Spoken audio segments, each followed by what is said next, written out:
반갑습니다. 반갑습니다. 오늘부터 저희가 이 논어에 대해서 공부를 하게 됐어요. 근데 제가 제목을 만들어 봤거든요. 뭐가 나은지 한번 판단을 해주세요. 논어의 거울에 비친 불교. 아니에요? 처음부터? 이거 아니에요. 근데 두 가지가 똑같은데, 불교의 거울에 비친 논어. 그럼 앞에 낫네요. 불교로 읽은 논어. 불교로 읽은 논어?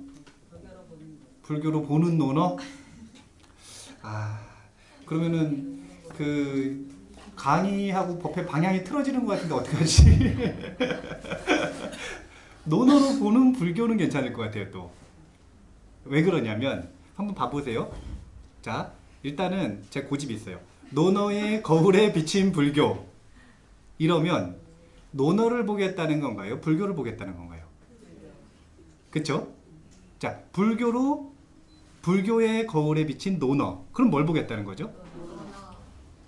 그래서 제목에서 이 법회 강의의 성격이 확 드러나야 되는데, 저는 논어를 본격적으로 공부할 생각이 없거든요. 논어의 거울에 비추어서 불교를 볼 생각이에요. 강의 의도가 그렇죠.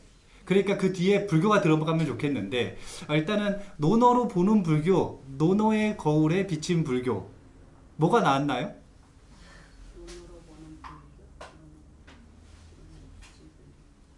제가 그러면 조금 더 설명을 좀 더 해볼게요. 논어불교. 일단은 그렇고요. 사실은 더 심플한 제목도 있어요.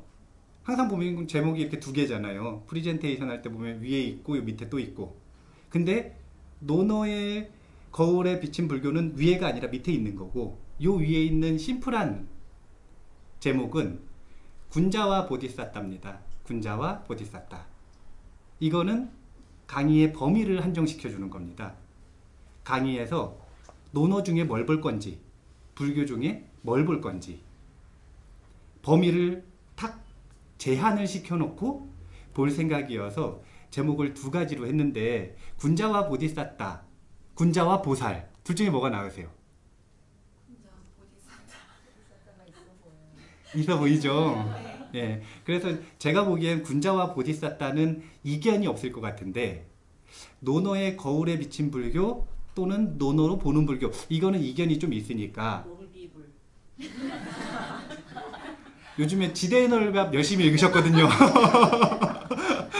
지적 대화를 위한 넓고 얇은 지식을 열심히 읽으셨더니 줄임말이 지금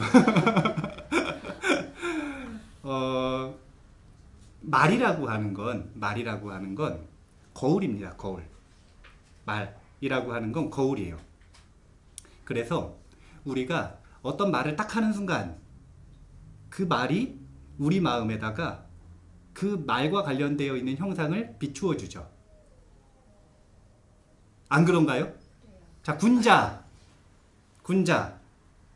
아마 눈을 감고도 군자에 대한 마음들이 떠오르실 거예요. 말이라고 하는 건 이 마음을 비추어 주는 거울입니다. 그 중에서도 성인들의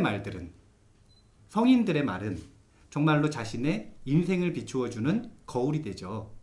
그래서 제가 지금 이 강의 구조 자체가 중심 텍스트로 볼 게 뭐냐면, 논어 중에 군자라고 하는 단어가 들어가 있는 부분만 뽑아서, 군자라고 하는 부분이 들어가 있는 건 군자는 이런 존재다라고 하는 군자에 대한 나침판이 제시가 되어 있겠죠.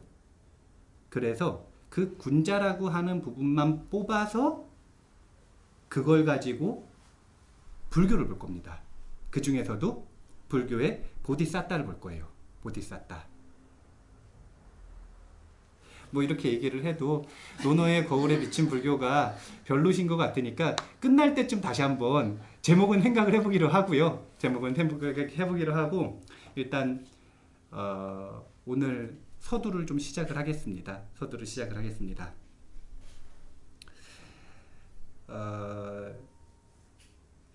원래는 굉장히 예화로 많이 쓰이는 예화예요. 다른 분들도 굉장히 많이 쓰는데 제가 이게 진짜 이 동물들이 있는지 없는지를 확인을 못해서 그냥 다들 실예처럼 쓰고 있거든요. 아프리카에 있는 실제 동물들이라고 얘기를 하는데 제가 직접 확인을 못해가지고 그냥 예화라고 생각을 하고 한번 들어보시면 됩니다. 아프리카에 한 종류의 동물 떼가 있어요. 왜 떼라 그러냐면 집단 이동을 합니다. 집단 이동. 양이에요. 양. 사냥. 산양인데 이 친구들이 집단 이동을 하는데 이동을 왜 하냐면 먹을 게 없으니까 풀 찾으러 이동을 해야 되는 거예요. 근데 양이에요. 양. 이 양이 요 초원에서 약, 육, 강식 할 때 약인가요? 강인가요? 그러면 혼자 이동을 하면 위험한가요? 안 위험한가요? 위험합니다. 같이 이동해도 위험한데 혼자 이동하면 큰일 나죠. 그러니까 먹을 게 풀이 풍부할 때는 이렇게 떨어져서 살다가 풀이 다 떨어져요. 그러면 다른 지역으로 가야 되니까 모입니다. 3355 모여요. 3355 하면 좀 너무 적으니까 10마리씩 하죠. 자, 10마리씩 모여요. 그러면 그 10마리씩 10팀이 모였으면 100마리가 되죠. 자, 그러면 그 10마리를 각자 끌고 온 리더들이 있겠죠. 그리고 그 리더들 중에 가장 앞에서 리드하는 또 리더가 있겠죠. 처음에 규칙을 정합니다. 무슨 규칙을 정하냐면 우리가 약자니까 강자에게 잡아먹히지 않기 위해서는 두 가지 규칙을 지켜야 된다. 첫 번째는 천천히 이동해야 된다. 천천히 이동해야 주변을 잘 살펴볼 수가 있죠. 그냥 정신없이 가면 그 앞에 사자가 있어도 막 뛸 거예요. 그냥. 그러니까 천천히 가야 된다. 첫 번째 약속입니다. 두 번째 약속은 풀이 나와도 리더가 오케이 하기 전까지는 먹지 말아라. 두 가지 약속을 하고 떠납니다. 굳게 약속을 하죠. 알았다. 근데 가다가 보면은 이동을 이렇게 하다 보면 중간에 뭐 사자한테 몇 마리 잡혀 먹기도 하고 좀 희생이 되기도 하겠죠. 그러다가 풀이 나타나기 시작하는 때가 오겠죠. 풀이 딱 나타납니다. 그러면 앞에 있는 무리가 풀을 먼저 보나요? 뒤에 있는 무리가 풀을 먼저 보나요? 앞에 있는 무리가 풀을 먼저 보죠. 풀을 딱 보면 천열에서 한 마리쯤 10마리가 딱 있는데 그 중에 한 마리쯤 풀을 뜯어 먹을 수 있을까요? 없을까요? 아직 통제가 잘 안 되는 양이 있을까요? 없을까요? 그럼 뜯어 먹을 수 있겠죠. 그러면은 한 대 맞으면 돼요. 그러지 말라니까. 그럼 통제가 돼요? 안 돼요? 되죠. 근데 점점 풀이 나타납니다. 그러면 한 마리일 때 통제가 되고 두 마리일 때도 통제가 되고 근데 세 마리가 넘어가기 시작하면 통제가 안 돼요. 앞열이 통제가 이제 안 되기 시작합니다. 근데 여기서 흥미로운 게 통제가 안 되기 시작하면 리드하기로 했던 리더도 자기 거 없을까봐 먹기 시작하죠. 먹기 시작해요. 근데 뒤에 있는 양들의 입장을 한번 생각해 보세요. 이 친구들이 바보가 아니거든요. 풀 먹으러 가니까 풀 냄새 귀신같이 맡잖아요. 앞열이니까 저기 멀리는 있는데 풀 냄새가 슥 나요. 풀 냄새가 나기 시작해요. 그래서 의심이 살짝 들기 시작합니다. 풀이 나왔나? 풀 씹는 소리도 약간 들리는 것 같아요. 의심이 약간 들기 시작해요. 근데 그렇게 조금 시간이 더 가다가 보면은 여기 맨 첫째 줄 양이 뜯어먹은 그 풀 위에 끝줄 양이 지나갈 때가 되겠죠. 그럼 확신이 드는 거죠. 먹었구나. 자, 그러면 뒷열에 있는 양들은 선택의 기로에 섭니다. 달릴까 말까. 왜냐하면 앞에서 다 먹어치우니까요. 처음엔 통제가 돼요. 달리려고 해도 한두 마리가 달리려고 하면 통제가 됩니다. 근데 풀을 먹어치운 게 한 줄, 두 줄, 세 줄, 네 줄 점점 확신이 들면 뒤에 있는 양들이 뛰기 시작할까요? 안 뛰기 시작할까요? 자, 뒤에 있는 양들이 뛰기 시작했어요. 그럼 앞에 있는 양들은 어떻게 해야 되죠? 안 뛰면 깔려 죽을 수 있거든요. 뛰기 시작해요. 뛰기 시작해요. 그래가지고 질주를 하기 시작합니다. 풀이 딱 나타나기 시작하잖아요. 그러면은 이 친구들이 질주를 시작한대요. 질주를 딱 시작을 해서 결론은 이들의 운명은 어떻게 될까요? 보통 멈추진 않아요. 용감하게 멈추는 존재는 별로 없어요. 못 달려가지고 깔려 죽는 존재는 있을 수 있어도 앞에서 뒤에서 깔릴까봐 깔리진 못해요. 그리고 앞에 있는 존재들은 그렇고 뒤에 있는 존재들은 깔리지는 않지만 풀 못 먹을까봐 또 멈추질 못해요. 지금 무조건 뛰어야 되는 생존의 본능이 이미 확보가 딱 되어 있어요. 동기가 부여가 됐어요. 무조건 뛰어야 돼요. 자, 이들 집단은 어떻게 될까요? 자멸을 하는데 어떻게 자멸할까요? 낭떠러지로 단체로 떨어진답니다. 낭떠러지로 그냥 다 떨어진대요. 그래서 집단 자살하는 산양으로 아주 유명하거든요. 학명이 스프링팍이라고 이야기를 하더라고요. 산양 이름이 스프링팍이래요. 근데 제가 개인적으로 정말로 스프링팍이 있는지 없는지를 확인을 못했어요. 그래서 그냥 예화라고 말씀을 드리고 예화를 드는 겁니다. 근데 이 친구들이 아주 흥미로워요. 뭐가 흥미로웠냐면 처음에 출발할 때 한 가지 목적이었어요. 그게 뭐였냐면 풀 뜯어먹기 위해서였죠. 그리고 두 가지 약속을 했습니다. 천천히 달려야 한다. 그리고 절대 먼저 먹지 말아야 한다. 근데 이게 딱 무너지는 순간 정말 신기한 게 풀 먹기 위해서 달렸잖아요. 근데 이 친구들이 지나간 자리에 풀이 그대로 있어요. 그냥 밟혀 있어요. 뜯어먹은 흔적이 없어요. 왜 그럴까요? 먼저 앞으로 가려고. 아니요. 달리느냐고 자기가 왜 이동하기 시작했는지 잊어버린 거예요. 즉 목적 자체가 사라져버린 거죠. 중간이 딱 되잖아요. 그럼 옆에서 뛰니까 뛰는 거고 엄마가 뛰라니까 뛰는 거고 선생님도 뛰라니까 뛰는 거고 이 사회가 뛰어야 된다고 생각을 하니까 계속 말하니까 뛰는 거예요. 그냥 자기가 풀 먹기 위해서 뛰기 시작했다는 것 자체를 잊어버렸어요. 황당하죠. 근데 중요한 건 결말은 다 같이 낭떠러지에 떨어져 죽는다. 자, 이런 상황이에요. 이런 스프링팍이에요. 자, 스프링팍 A가 있습니다. 적당하게 중간줄에 있다고 생각을 할게요. 중간줄에 있는 스프링팍 A, 그게 본인이라고 생각을 하면 달리다가 보니까 저 앞에 보니까 낭떠러지가 있어요. 봤어요. 지금 현자죠. 현자. 다 못 보고 뛰는데 혼자 봤어요. 주변을 이렇게 주변 인지 능력이 좀 있어요. 살펴봐가지고 저기 보니까 낭떠러지예요. 이대로 달리면은 지금 10분 안에 떨어져서 죽어요. 알았어요. 그 스프링팍 A라고 생각을 해볼게요. 어떻게 행동하실 거예요?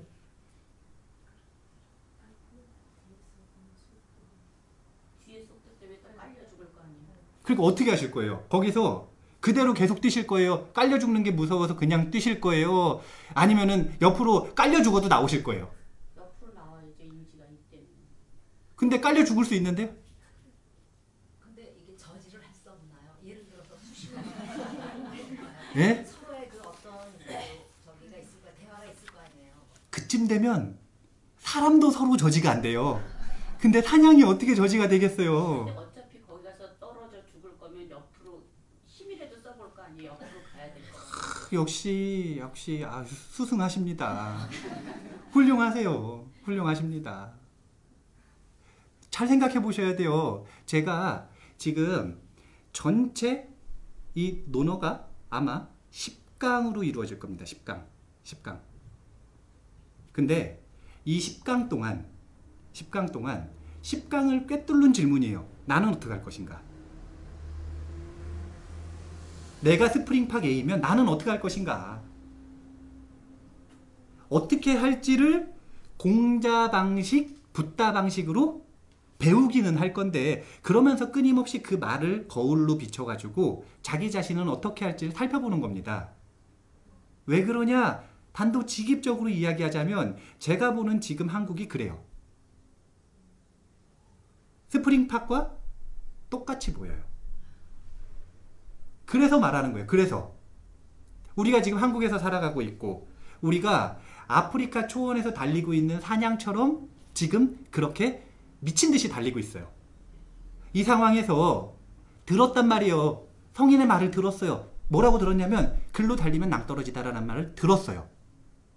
그러면 그걸 가지고 어떻게 행동할 것인가? 이걸 생각해보고 의견을 나눠보는 시간이 10번의 시간이 주어질 겁니다. 제가 중간중간에 이제 물어볼 거예요. 스프링팍 보하 버부님 어쩌실래요? 이런 식으로 물을 겁니다. 저는 주로 이쪽부터 돌아가니까요. 긴장하셔야 돼요. 이렇게 주로 돌거든요. 나는 어떻게 할 것인가? 나는 어떻게 할 것인가? 우리나라 지금 현재 대한민국 2015년 대한민국이 어떻게 살기가 좋은 것 같으세요? 별로인 것 같으세요? 네? 혹시 청년의 마음을 가지고 계시는군요. 예, 청년들이 그 헬 조선이라고 표현을 하더라고요. 헬 조선, 헬 조선. 그래서 이제 정말로 그 외국에 이민 많이 간대요. 돌아올 생각 없이 유학 아니고요. 이민을 선택하는 청년들이 굉장히 많아지고 있답니다. 점점 많아지고 있대요. 거기에 가가지고 차별을 받아도 한국에서 받는 차별보다 덜하다고 이제 떠난답니다.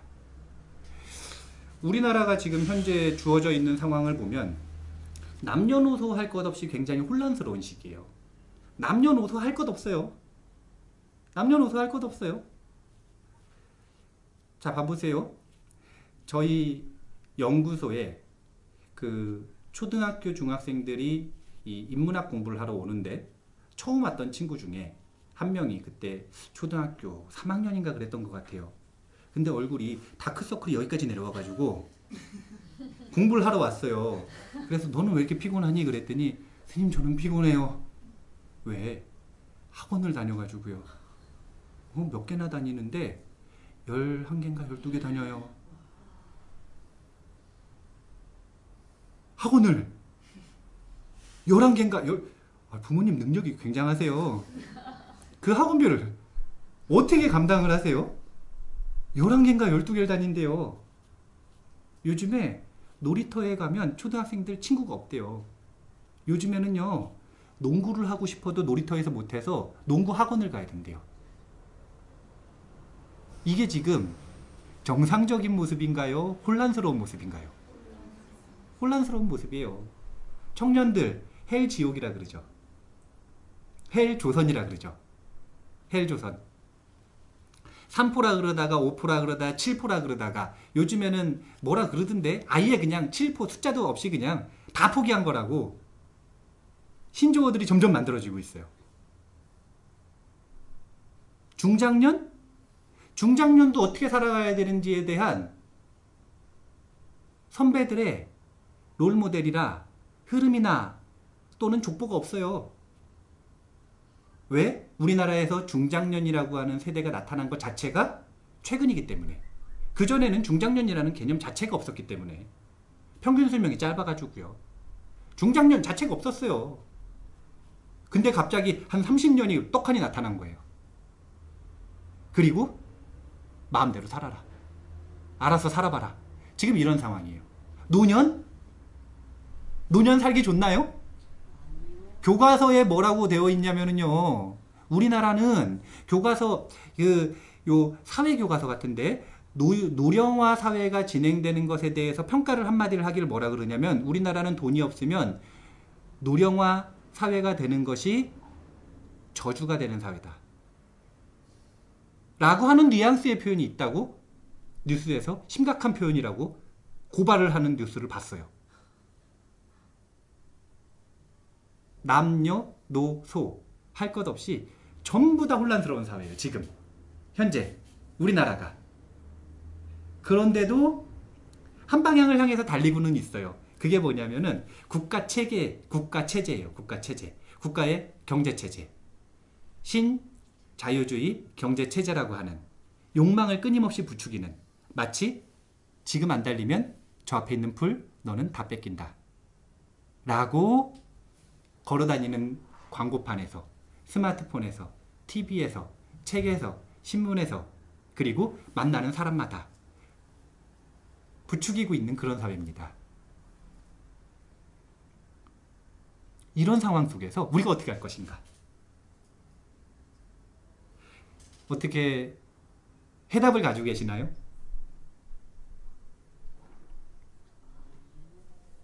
저는 해답은 없어요. 저는 해답은 없고 비춰보고 생각해 볼 수 있는 거울이 어디에 있다, 이런 정도의 지식이 있어요. 그래서 여기 계신 법우님들하고 한번 같이 고민을 해봐야 될 것 같아요. 왜냐하면 저는 사회에 대해서 무지해요. 저 직장 한 번도 안 다녀봤어요. 아니지. 직장인이네. 저 장교로 있었으니까. 월급 받으면 직장이잖아요. 저 장교로 있었으니까. 우리 연대장 상사잖아요, 상사. 직장 상사도 있었어요, 저도. 근데 군대 내에서도 군종장교는 너무 특별한 약간 위치라, 그래서 그 직장인 생활을 했다라고 볼 수가 없어요. 저는 사회에 대해서 무지해요. 그래서 사회에 대해서 잘 아시는 앞에 계시는 법우님들과 의논을 해봐야 돼요. 의논을. 우리가 지금 그런 고민을 하는 겁니다. 내가 스프링팍 A라면 어떻게 할 것인가? 이 질문에 대해서 각자의 답을 준비를 해 주셔야 됩니다. 아시겠죠? 네.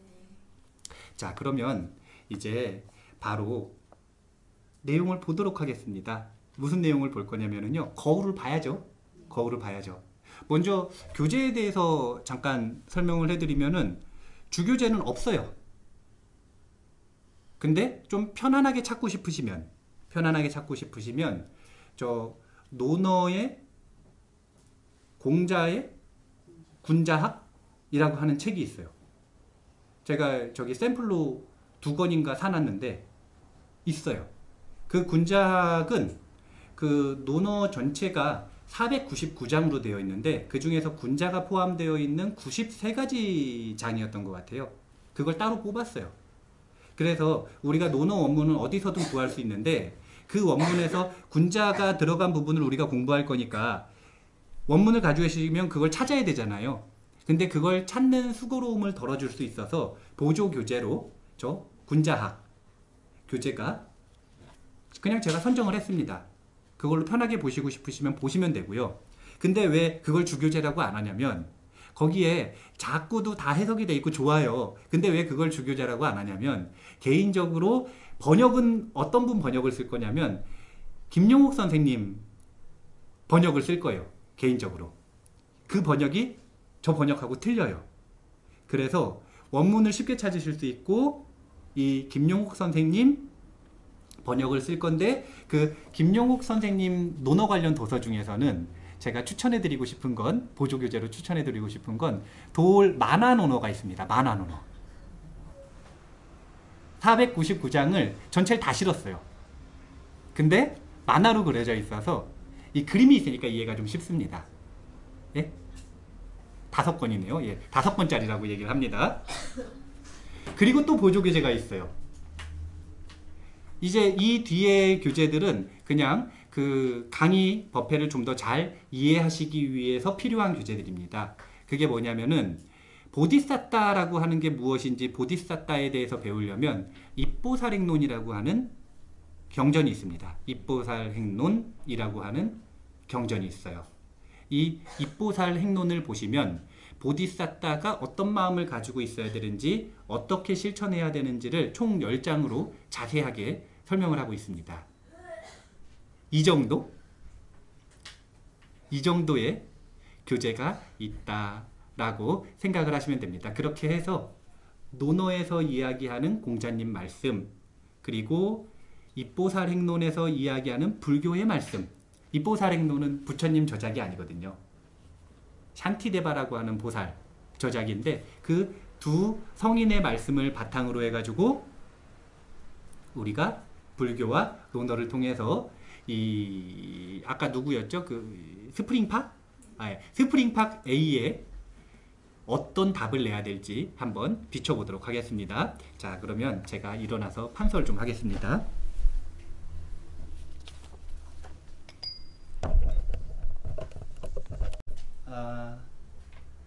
먼저 그래도 강의 제목이 논어를 통해 보는 불교든, 논어의 거울에 비친 불교든, 어쨌든 논어하고 불교라고 하는 단어가 들어가죠. 그래서 그 논어의 주인공인 공자에 대한 이야기를 잠깐 안 할 수가 없습니다. 근데 혹시 그 여기 오실 때 어떻게 알고 오셨어요? 알고 오셨고 어떻게 알고 오셨어요? 저는 5월달에요. 네.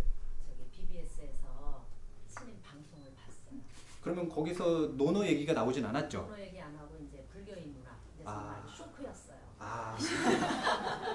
그쵸, 예. 많은 분들이 쇼크 받으셨죠, 예. 그냥 쇼크였어요. 그러면 어떻게 오셨어요? 저는 카페 가이드에 있어서. 카페에서요? 그럼 카페 보고 오신 거고 어떻게 오셨어요? 저 같은 경우에는 제가 팔을 다쳐서 네. 2달 동안 집에 꼼짝 못하고 있었어요. 네. 그러다가 스토리 검색하다가 네. 스님을 보고 네. 바로 검색을 했는데 네. 너무 쉽게 귀에 와닿는 거예요. 네. 카페 가입하고 스님한테 친구를 해가지고. 그러시구나. 혹시 신문 광고 보신 분 없으세요? 예, 있으세요. 광고한 보람이 있네요. 예. 다행입니다. 혹시 그러면 TV 광고는 보신 분 없으세요? TV 광고는 하면 보셨어요? 그래도 원래 알고 계셨잖아요. 그럼 이거는 효과가 있다고 볼 수가 없죠. 다음부터는 신문 광고만 해야겠네요. 제가 이게 꼭 필요했어요. 광고를 하면은 어떤 광고 때문에 보고 오시는지가 중요한데 어쨌든 신문이 그래도 법보신문이시죠? 예, 법보신문 한 표가 있어서 너무 다행입니다. 그 논어라고 광고를 했기 때문에 그런 기대를 하실 수가 있을 것 같아서 강의의 범위를 확 줄이겠습니다. 어떻게 줄일 거냐면요. 첫 번째는 지금은 논어를 공부하는 시간이 아닙니다. 무슨 얘기냐? 논어 전체를 공부하는 시간이 아니라는 거예요. 그 다음에 한문은 쓰지 않습니다. 한문, 한자 공부하는 시간이 아니어서 한문 새기는데 저희가 쓸 시간이 없어요. 그래서 도올 선생님 번역을 쓰겠다라고 처음부터 말씀을 드린 겁니다. 한글로 쓸 거고요. 그 다음에 그럼 논어 공부가 아니면은 그 중에서 논어의 어떤 텍스트들, 어떤 구절들을 중심으로 삼을 건가? 그것은 군자 관련되어 있는 구절만, 장만 활용을 하겠다라는 겁니다. 그래서 이걸 가지고 뭘 볼 건가? 이걸 가지고 불교에서의 보디사타라고 하는 것이 무엇인지 보겠다라는 겁니다. 그래서 결국은 보디사타, 그 다음에 군자에 대해서 배우는 그런 10시간이 될 겁니다. 자, 이런 상태에서 일단은 논어의 주인공은 누가 뭐라 그래도 공자가 맞아요. 자, 공자가 맞습니다. 그러면 논어는 공자가 썼을까요? 안 썼어요. 논어는 공자의 제자들이 같이 편집해가지고 만들어냈습니다. 자, 그러면 이제 아주 흥미로운 점이 나오는데 본인이 직접 쓴 데 있죠. 직접 쓴 거. 본인이 직접 쓴 거에는 본인의 삶이 잘 드러나질 않아요. 혹시 자전 그 뭐라 그러죠?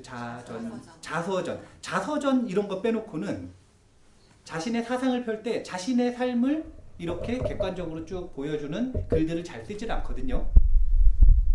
근데 이것은 공자 본인이 쓰질 않았기 때문에 공자님의 삶이 아주 잘 드러나는 그런 효과가 있어요. 공자님이 어떻게 제자들을 그리고 본인도 소인에서 군자로 나아가기 위해 노력을 했는지 그것에 대한 내용들이 잘 드러납니다. 잘 드러나는데 요 공자라고 하는 인물에 대해서 그 제가 부교재로 이 설정해드린 책들 있잖아요. 그 책들 찾아보시면은 굉장히 자주 잘 나와요. 그러니까 특징을 먼저 얘기하겠습니다. 공자 삶의 특징이 있어요.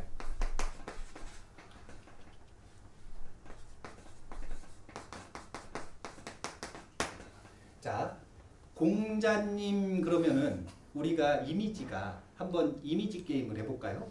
이미지가 왠지 좀 왜소해 보이세요? 커 보이세요? 공자님에 대한 느낌을 얘기해 보세요. 진실을 얘기하지 마시고 공자님 그러면 뭔가 좀 요만해 보이세요? 아니면 이만해 보이세요? 작을 것 같아요. 공자님은 키가 9척 6촌이었대요. 그러면 2m 16cm 정도 된답니다. 2m 16cm. 참고로 서장훈 선수가 2m 7cm, 최홍만 선수가 2m 18cm랍니다. 그러면 최홍만 선수하고 거의 비슷한 체격이었다라는 거죠. 자, 그럼 덩치가 있으세요. 덩치가 좋으세요. 그러면 문무를 겸했을 것 같으세요? 아니면 문사였을 것 같으세요? 문무를 겸했을 것 같아요. 근데 우리가 가지고 있는 기존의 느낌들은 공자에 대해서 배운 적이 없을 때 가지고 있는 느낌들은 아마 문사, 요약한 문사였을 수 있다라는 이미지를 가지고 있을 수도 있어요. 그쵸? 네. 왜 그러냐면 그게 이 공자의 삶, 공자의 사상을 바탕으로 논어라고 하는 것 그리고 이 논어 중심으로 유가 문화가 쭉 정신 문화가 이어져 내려오다가 우리나라로 들어오잖아요. 조선시대 때. 근데 조선시대 때 들어왔던 유교는 주자학입니다. 주자학. 그래서 그 주자학에서 그 가지고 있었던 이미지, 선비들의 이미지 있잖아요. 그 선비들의 이미지가 아무래도 문무를 갖춘 존재이기보다는 문 쪽에 치우쳐져 있었고 그리고 등치가 막 커가지고 전쟁 나가가지고 하는 장수가 아니라 좀 뭔가 이렇게 대쪽 같은 심성은 가지고 있지만 신체적으로는 좀 이렇게 좀 유약한 그런 이미지가 우리 마음속에 있는 거예요. 근데 이미지 자체가 완전히 틀립니다. 공자는요 2m 16 아마 저랑 옆에 있었으면은 제가 난쟁이 같아 보일 거예요. 제가 그래도 작은 등치가 아니거든요. 근데 제가 딱 옆에 있으면은 거의 난쟁이 같을 거예요. 거기다가 문무를 갖추고 있는 그런 공자의 모습이었다라는 그냥 외형적인 특징을 저희가 가지고 있는 오해에 대한 걸 잠깐 말씀을 드렸고요. 공자 삶의 특징은 이중성입니다. 나쁜 의미 아닙니다. 이중성 나쁜 의미 아니고요. 무슨 의미냐면은 공자가 어느 나라 사람이냐면 노나라 사람입니다. 노나라 사람이에요. 근데 공자의 이 부모님들은 엄밀히 말하면 이 송나라에서 이주해온 사람들입니다. 근데 이 두 가지 문화가 좀 많이 달라요. 그래서 제가 개인적으로 이중성이라고 표현을 하는 거예요. 송나라 같은 경우에는 우리가 중국의 이 역사 쭉 외울 때 이런 거 외우죠. 은주, 춘추, 전국 안 외우시나요? 안 외워보셨어요? 은주, 춘추, 전국 여기까지 누구나 외울 텐데 네. 그 다음은 못 외우셔도 은주, 춘추, 전국 여기까지 웬만하면 다 외우시거든요. 네. 그 은나라, 주나라의 문화를 각각 이어받은 국가들입니다. 자, 송나라는 은나라의 문화를 이어받았고요. 노나라는 주나라의 문화를 이어받았어요. 은나라의 특징은 은나라의 특징은 음주 가무가 아주 성했다 그러죠. 근데 그런 것들은 나중에 주나라가 승자였기 때문에 저 은나라의 문화를 비하하는 말이 약간 있을 수도 있어요. 근데 분명한 거는 음주 가무가 좀 활발하긴 했던 것 같아요. 왜 그랬냐면 옛날에 종교라고 하는 것 그건 제례하고 관련이 되어 있는데 제사 지내고 나면 술을 올렸었잖아요. 그럼 그거 버리나요? 마시나요? 맞아요. 마시죠. 그리고 제례를 지낼 때 노래 하나요? 안 하나요? 그러니까 음주 가무에 능했던 것 같아요. 무슨 얘기냐면 은나라는 종교적인 나라였어요. 주나라는 여기에 이제 공자의 롤모델이 있는데 공자의 롤모델은 주공이라고 하는 사람입니다. 은나라를 이렇게 정복하고 주나라를 세운 그 왕의 동생이 있어요. 근데 그 어린 아들이 왕권에 딱 쥐고 왕이 됐는데 요 삼촌쯤 되는 거죠. 삼촌. 작은아버지가 요 나이 어린 조카의 왕권을 뺏지를 않고 모시고 잘 살아요. 그러면서 주나라의 문화를 부흥을 시켰다라고 전해지는데 그 주공이 나중에 요 노나라의 근본이 되는 거예요.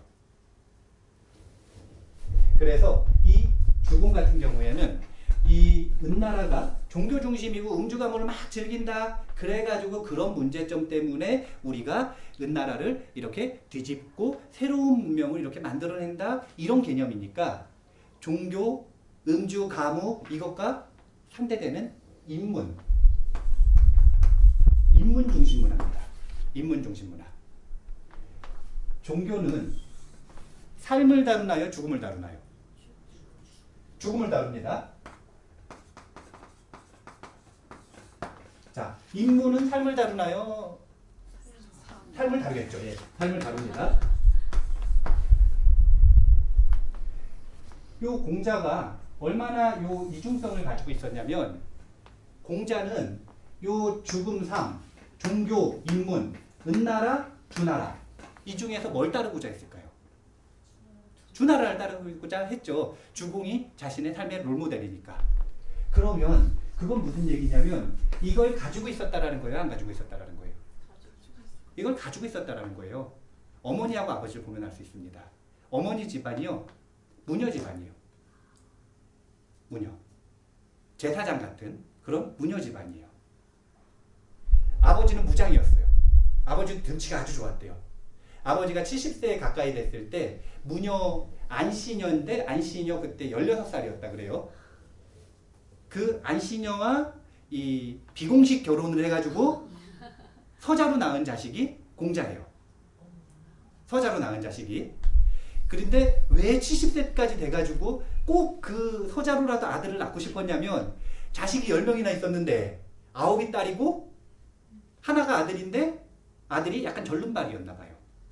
약간 장애가 있었나 봐요. 그러니까 그냥 아들이 없다라고 생각을 하고 어떻게든 아들을 낳으려고 그러다가 안씨녀하고 비공식 결혼을 해서 아들을 낳고 3년 만에 죽습니다. 아버지가. 그리고 어머니는 17세 때 돌아가셔요. 17세 때. 그러면 그 17세 동안 태어나자마자 3살까지 뭘 보고 배울 게 있나요? 없죠. 이때는 그냥 보호받는 시기죠. 그러면 철저하게 뭘 보고 배운 거냐면 어머니 모계 문화를 보고 배운 거죠. 지금. 근데 그 모계 문화가 바로 무녀의 집안이었다라는 거예요. 이 은나라의 문화를 계승하고 있던 종교적인 집안이었어요. 종교적인 집안이니까 옛날에 제사를 지낸다 그러면 재래가 딱 있으면은 여기에다가 이 음식은 어떻게 차려야 하고 그 다음에 재를 이 의식을 진행하는 순서는 어떻고 어떤 노래를 해야 되고 이런 의식의 순서들이 있죠. 그래서 그때 당시에 원래 이 공자가 예라고 하는 걸 전환시키기 전에는 그 예와 악이라고 하는 건 종교의 문화의 일부분이었어요. 예와 악이라고 하는 건. 근데 공자는 이 은나라의 문화에서 탈피해서 주공을 따라가고 싶었기 때문에 철저하게 배워서 공자도 예와 악을 굉장히 중요시 여깁니다. 악기도 연주를 되게 잘하셨대요. 예와 악을 굉장히 중요시 여기시는데 그 예와 악은 뭐였냐면 죽음을 위한 예와 약이 아니라 삶의 예와 악으로 바뀌어지게 되는 거예요. 개념이. 그래서 이런 이중성을 가지고 있어요. 노나라, 송나라. 근데 그것은 은나라 문화와 주나라 문화 간의 이중성, 긴장 상태. 본인의 근본은 은나라 문화, 이 종교적인 문화인데 여기에서 비상해서 이성으로 넘어가고 싶은 거예요. 이성으로 넘어가고 싶은 그런 한평생이라고 보면 됩니다. 그 다음에 이런 이중성 말고 또 이중성이 또 있어요. 여러 가지 이중성들이 있어요. 이 어떤 이중성이 있냐면 공자는 정치를 하고 싶었을까요? 안 하고 싶었을까요? 하고 싶어 했다고 하시죠? 제가 그때 당시에 가가지고 공자님하고 얘기를 안 해봐서 정말로 하고 싶으셨던 건지 아닌지 모르겠는데 하고 싶으셨대요. 그래서 노나라에서 재상을 지냅니다. 실제로. 근데 너무 잘하니까 주변 국가에서 위협을 느끼는 거예요. 이 나라가 막 안정이 되니까 옆에 있는 나라에서 위협을 느끼잖아요. 그래서 일종의 모함 같은 걸로 이 공자를 직접 모함을 하지는 않는데 일종의 작전을 잘 써가지고 요 공자가 스스로 관복을 딱 벗고 나가게 만들어요. 그 이후에 14년 동안의 유랑 생활이 시작되는 겁니다. 제자들을 데리고 유랑을 해요. 유랑은 뭐 때문에 하는 거냐면 나를 써줄 곳을 찾기 위해서. 근데 찾았나요? 못 찾았나요? 못 찾았어요. 그러니까 정치를 분명히 하고는 싶으셨죠. 근데 지금 자신의 뜻을 좀 정확히 좀 펴볼 수 있는 순간은 없었다라고 보는 게 좋죠. 그래서 현실 속에서는 정치를 하고 싶은 마음이 있으셨어요. 근데 그것과 반대로 항상 주공을 따라가고 싶었기 때문에 도덕적인 이상을 추구하는 마음도 있었어요. 현실에서는 그 도덕적인 이상을 추구해서 얻은 그 자신만의 철학 있잖아요. 이걸 가지고 정치를 하고 싶은데 근데 자기를 써줄 데가 없으니까 그래서 자기 자신을 끊임없이 익히고 배우는 훈련을 통해 가지고 도덕적인 이상을 추구해 나가는 그런 삶이기도 했습니다. 현실과 그 다음에 이상 간의 이 긴장 관계도 있습니다. 만약에 정치에 성공하셨으면 그러면 지금 유교라고 하는 집단은 사실은 만들어지기가 어려웠을 수도 있죠. 도덕적 이상을 펴면서 제자들을 굉장히 많이 양성을 했는데 그런 모습이 나타나지 않을 수도 있었죠. 자, 이런 이중성들 속에 있습니다. 이중성들 속에 있어요. 공자의 삶이라고 하는 것은 특징이 그렇습니다. 특징이. 다른 이중성들도 많아요. 근데 내용을 보면서 한번 보도록 할게요. 한번 생각을 한번 해보세요. 어떤 생각을 해보시냐면은 본인이 공자의 제자예요. 공자의 제자예요. 그러면은 공자를 사랑하고 존경하니까 옆에 있나요? 안 사랑하고 안 존경하니까 옆에 있나요? 사랑하고 존경하세요. 사랑하고 존경하니까 옆에 있죠? 자, 그러면은 공자의 말씀을 모아서 그의 삶과 그의 사상을 논어라고 하는 책으로 편집을 하고 싶어요. 그러면 여기에 편집위원들은 사랑하고 존경하는 사람들의 대표가 뭐였을까요? 싫어하는 사람들의 대표가 뭐였을까요? 좋아하는 사람 대표. 그러면 499장이 이루어져 있으면 그 맨 앞부분 첫 장 여기다가 공자를 대표하는 내용을 집어넣고 싶을까요? 아니면 공자가 이 단점이 드러나는 부분을 집어넣고 싶을까요?